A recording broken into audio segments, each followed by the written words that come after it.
Hello, my name is Jerome Trust and welcome to Medical Sociology. Today I'll be giving a presentation on Chapter 21, which covers preparation of aging, death, and dying. All right, no one can ever really truly beat death or the aging process. As much as we would like to, we all like to live forever, and we all like to stay young and beautiful and strong and vibrant. Uh, But in this presentation, we're going to cover how can we best prepare for that. We can't beat it, but how can we best prepare for aging, death, and dying? First thing we have to do is talk about aging. Aging is defined in our book as patterns of life changes that occur in members of all species as they grow older. And there's five types of aging or ages. There's biological age, which covers our body systems and body organs. There's psychological age, which covers our mental thought processes as we age. There's sociological age, which covers our social actions at different time points in our life. And there's legal age, which is pretty much established by society. And in the United States, we're they set legal age limits for people as we get older. There's functional age. Functional age pretty much coincides with legal age. As you reach a certain age, you should be allowed to do certain things, or it's expected you to do certain things. All right, we're in the aging population. The whole entire planet is getting older. People are living longer, pretty much in developing society, but as a whole, the nation, the world is getting older. All right, according to the U.S. Census Bureau, there's a 21% growth in the elderly population, 62 years and older. And as a whole, 41 to 49 million elderly citizens. So that is a big jump from 41 to 49 million citizens. All right, nations are not working quickly enough to adapt and deal with that growing population.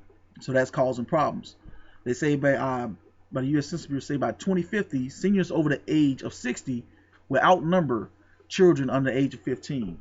So our population is definitely getting older. All right, fears of aging.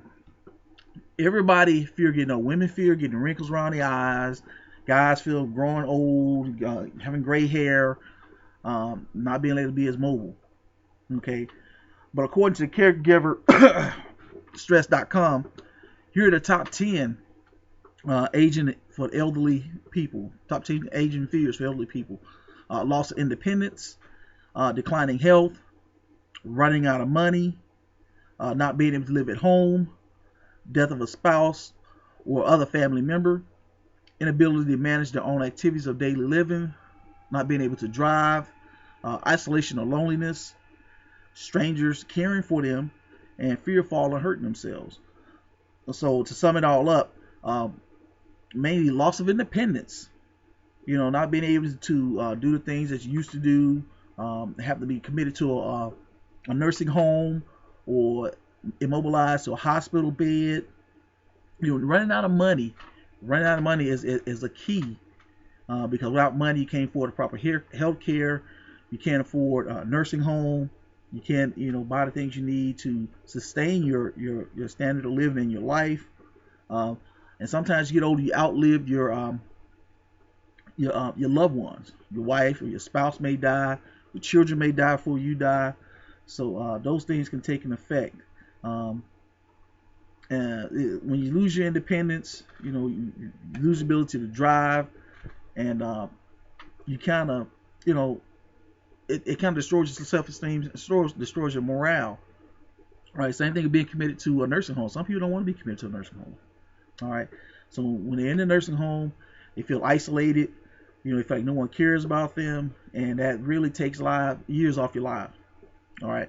And as you get older and you can't do things, you always run at risk of getting hurt.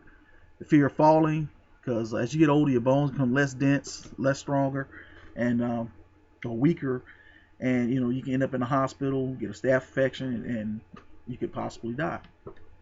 All right. Something we can do to help prepare for aging. All right. Fitness. If you're don't have a fitness program, get on a fitness program and continue to try to be fit within your capabilities and your age group. Uh, Eat right, have a good diet, have a diet based on what your needs are. Sit down, talk to your healthcare provider, and you work out a diet. See a dietitian, and work out a dietary plan. And have healthy relationships. Less stress, right? Less stress you have in your life. Blood pressure stay nice and level and low, and you can enjoy life. Okay, you do this by first of all taking care of your financial measures. That's one thing you can do. Make sure your finances in order. Um, Save money. Invest. Do what you need to do in order to help prepare you for a long life. All right, make good lifestyle choices and good lifestyle modification. Like I said, diet, exercise. Um, don't stay out at night real late. Get plenty of sleep. All right, health care. Make sure you have health care. I know Obama is trying to have his Obama health care plan going, and there's also Medicaid, Medicare as you become seniors. So make sure, like what, before you lose your mental faculties, that you have a healthcare plan, retirement plan in place. Right, housing and living arrangements.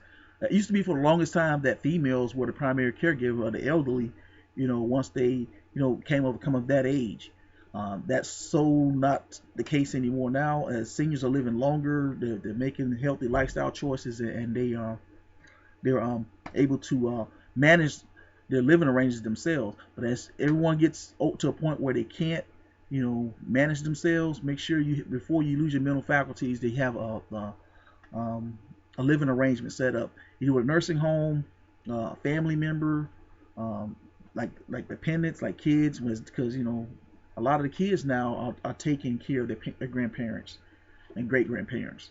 So make sure you have that arrangement set up. All right. Ethical and moral considerations. Make sure you have your wills in place. Make sure you have your living wills in place, um, because once you become incapacitated, or when you die, there's going to be all kind of struggles. Like if you're going through the dying process and you're on life support, do you pull the plug? Do you not pull the plug? So make sure you have those wheels and living wheels in place. Okay. Alrighty. Death. All right. Death is defined as you know um, the total process of shutting down. Okay. There's some truth to the old saying that once you guarantee two things in life. That's taxes and death. All right. And no one wants to experience death, because everyone think about death, they think about the most gruesome, uh, hideous, horrible death possible. All right. That's the greatest fear. People fear death. People fear dying. They fear to die alone. They fear that they would be in pain. They would be suffering. And there's pretty much some things you can do to prepare for death. All right, there's a whole grieving process which we'll cover later. Um, but most people, when it comes to death, turn to religion. All right, dying. All right, dying is as a whole body, whole system process. Not only do you die as a person, you die uh, biologically. I mean, your body system shuts down, and you age, and that's pretty much what you're doing. Is you're born dying, or you're born to live. Um, but in this case, we'll talk about dying. So you're born dying. Your body deteriorates every day, every second you pass by. Everything that you do affects your body. Every lifestyle choice you affect that you make affects your life. Okay, it affects your living, affects you dying. All right. Um, a lot of people seem to feel that death is associated, or dying is associated with the devil, and but in all actuality it's associated with the whole aging process. All right. A lot of people turn to God because they're scared. They have fears, and we're going to talk about some of those fears of dying. All right. Fear of separation from the first one is fear of separation from loved ones, homes, jobs, and stuff like that. Yeah, people don't want to be separated from their loved ones. People don't want to be separated from their things, their objects. Um, there's also the fear as you're in the dying process of being a burden to others. All right, loss of independence, loss of physical function. And when I think about dying, I would think about the book written by Mitch Albom, which it's called Tuesday with Morrie, where he realizes he's dying. He reaches out to one of his favorite students, and he pretty much asks him to write a biography chronicling him going from, this well-able-bodied professor to this dying man, and he chronicles pretty much how he feels and his closure and how he's preparing to die. Great book. All right. All right. There's also fear of losing control, loss of independence. All right. Nobody wants to be uh, um, bedridden with bed sores, and everybody want to see themselves going out, peacefully and on their own terms. So nobody wants to lose body control. You're sitting there festering in your own feces and urine, and those are your last moments. Fear for dependence. One of the greatest fears, even though we're dying, is who's going to take care of my family? Who's going to take care of my kids? Who's going to take care of my wife? You know, so those are some of the fears. And also the fear of pain and worsening symptoms. Like I said, nobody wants to go through a painful death, an agonizing death, a prolonged death. They want it to be quick and want it to be easy. Fear of being unable to complete life tasks or responsibilities. Nobody wants to feel like they left something out there unfinished, or and they wonder who's going to take care of things they didn't take care of. So make sure you have your affairs in order. All right. Fear of dying, loss of self-esteem, loss of respect of others, and loss of future. All right. This is one of the processes where you want to make sure you close all your loops. You want to make sure that when you want to die in a dignified way, for the most part. You don't want to feel like you're a burden and all that good stuff. And ways you can do that is just make sure that you have a healthcare plan in place. Make sure you have the nurses and stuff that come in and check on you, and you do your physical therapy. Make sure you can be as independent for as long as you possibly can. Fear of being dead. Everybody wonders what the afterlife holds, so fear of the unknown is definitely a fear when it comes to dying. All right, and the fear of seeing fear in others, or reflected fear. As families come by, they're always crying. They're looking at you with such despair, and you're like, man, am I really that messed up? So those are some of the fears, according to the British Medical Journal. All right, preparing to die. All right, denial and isolation. These are part of the whole five um, uh, part grieving process. Denial and isolation. All right, denial and isolation pretty much covers you can't believe it's you. It can't be happening to me. But we're not all 8 foot tall and bulletproof. We're not Hercules. We're not gods. We can't live forever. So they deny what's going on, and they isolate themselves. All right. Then comes anger. People dying are angry. You'll see here a lot. Why me? They curse the gods. They curse everything. All right. Then comes the bargaining. All right. And with bargaining, people are pretty much, well, God or this. If you do this, I'll do that. I'll be a better man. I'll change. I'll do this. I'll do that. And that's not necessarily the case. All right. And then there's depression. People become depressed, with dying.